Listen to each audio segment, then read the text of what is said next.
先开始来看大陆国排马事件，今仔日第4天，昨半暝2点外，第5节车厢已经救出崩坑，现场上新的情形，咱连续号记者杨淑晴。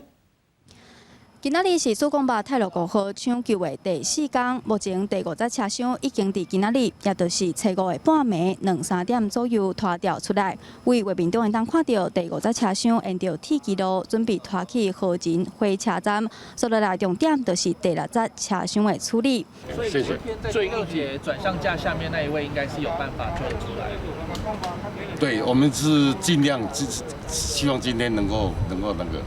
完成好，谢谢。因为第6节车厢下底也有一位罹难者，大约伫7点半左右，发现地检署已经抵达现场，推测可能会身体伤严底伫咧第6节车厢下底遗体，嘛先将罹难者刷出来，再来进行第6节车厢的拖吊作业。